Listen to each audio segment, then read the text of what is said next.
Hi hello ನಮಸ್ಕಾರ. ಕೃಷ್ಣ ಅಂದ ತಕ್ಷಣ ನಮಗೆ ನೆನಪಾಗೋದು ಉಡುಪಿ. ಈ ಉಡುಪಿಯ ಶ್ರೀಕೃಷ್ಣನ ದೇವಸ್ಥಾನದಲ್ಲಿ ತುಂಬಾ ವಿಶೇಷತೆಯನ್ನ ಹೊಂದಿರುವ ಕನಕನ ಕಿಂಡಿಯನ್ನ ಈ ವಿಡಿಯೋ ಮೂಲಕ ನಿಮ್ಗೆಲ್ಲ ತೋರಿಸ್ತಾ ಇದ್ದೀವಿ. ಇದರ ಇತಿಹಾಸವನ್ನ ನೋಡೋದಾದ್ರೆ, ಕನಕದಾಸರು ಭಕ್ತಿಯಿಂದ ತಮ್ಮ ಇಷ್ಟ ದೇವರಾದ ಶ್ರೀಕೃಷ್ಣನ ದರ್ಶನವನ್ನ ಪಡೆಯಲು ಉಡುಪಿಗೆ ಬಂದರು. ಆಗ ಶ್ರೀ ವಾದಿರಾಜ ತೀರ್ಥರು ಈ ಭಗವಂತನ ಭಕ್ತನ ಬಗ್ಗೆ ತಿಳಿದಿದ್ದರಿಂದ ದೇವಾಲಯದ ಮುಂಭಾಗದ ರಸ್ತೆ ಬದಿಯಲ್ಲಿ ಒಂದು ಗುಡಿಸಲಿನಲ್ಲಿ ತಂಗಲು ವ್ಯವಸ್ಥೆಯನ್ನ ಮಾಡಿದ್ದರು. ಅಲ್ಲಿಯೇ ತಂಬೂರಿ ನುಡಿಸುತ್ತಾ ಹಾಡುತ್ತಿದ್ದ ಕನಕದಾಸರಿಗೆ ಅವರು ಕೆಳವರ್ಗದವರಾದ ಕಾರಣ ದೇವಾಲಯದ ಪ್ರವೇಶವನ್ನ ಹಾಗೂ ಶ್ರೀಕೃಷ್ಣನ ದರ್ಶನವನ್ನ ನಿಷೇಧಿಸಲಾಗಿತ್ತು. ಆದರೂ ಕನಕದಾಸರ ಭಕ್ತಿಗೆ ಅವರಿಗೆ ಆಂತರಿಕವಾಗಿ ಶ್ರೀಕೃಷ್ಣನ ಗೋಚರವಾಗಿತ್ತು. ಆದರೆ ಒಂದು ದಿನ ರಾತ್ರಿ ದೇಗುಲದ ಗೋಡೆಯಲ್ಲಿ ಬಿರುಕು ಕಾಣಿಸಿಕೊಂಡು ಶ್ರೀಕೃಷ್ಣನು ಪೂರ್ವದಿಂದ ಪಶ್ಚಿಮಕ್ಕೆ ತಿರುಗಿ ಕನಕದಾಸರಿಗೆ ದರ್ಶನವನ್ನ ನೀಡಿದನು. ಇದನ್ನರಿತ ಶ್ರೀ ವಾದಿರಾಜರು ಆ ಬಿರುಕನ್ನು ದೊಡ್ಡದಾಗಿಸಿ ಕಿಟಕಿಯನ್ನಾಗಿ ಮಾಡಿದರು ಎಂದು ನಂಬಲಾಗಿದೆ. ನಂತರ ಈ ಕಿಟಕಿ ಕನಕನ ಕಿಂಡಿ ಎಂದು ಪ್ರಸಿದ್ಧವಾಯಿತು.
ಈ ಕಿಟಕಿಯ ಸ್ಥಾಪನೆಯ ನಂತರ ಎಲ್ಲಾ ಭಕ್ತರು ದೇವಾಲಯವನ್ನ ಪ್ರವೇಶಿಸುವ ಮೊದಲು ಈ ಕಿಟಕಿಯಲ್ಲಿ ಶ್ರೀಕೃಷ್ಣನ ದರ್ಶನವನ್ನ ಪಡೆಯುವುದು ವಾಡಿಕೆಯಾಗಿದೆ.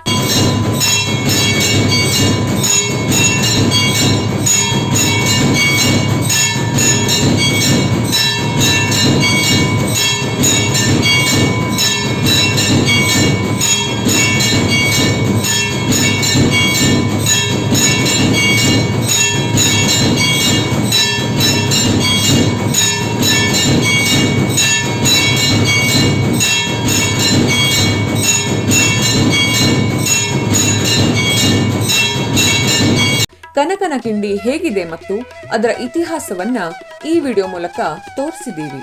ಉಡುಪಿಯ ಬಗ್ಗೆ ಇನ್ನಷ್ಟು ಮಾಹಿತಿಯನ್ನ ಮುಂದಿನ ವಿಡಿಯೋಸ್ ಅಲ್ಲಿ ತಿಳಿಸ್ತೀವಿ. ಸದ್ಯಕ್ಕೆ ವಿಡಿಯೋ ಮುಗಿಸ್ತಾ ಇದ್ದೀವಿ. ವಿಡಿಯೋ ಇಷ್ಟ ಆದ್ರೆ ಲೈಕ್ ಮಾಡಿ, ಶೇರ್ ಮಾಡಿ, ಕಮೆಂಟ್ ಮಾಡಿ. ನೀವೇನಾದರೂ ಫೇಸ್ಬುಕ್ ಅಥವಾ ಇನ್ಸ್ಟಾಗ್ರಾಮಲ್ಲಿ ನೋಡ್ತಾ ಇದ್ರೆ ನಮ್ಮ ಪೇಜ್ನ ಫಾಲೋ ಮಾಡಿ. Thanks for watching.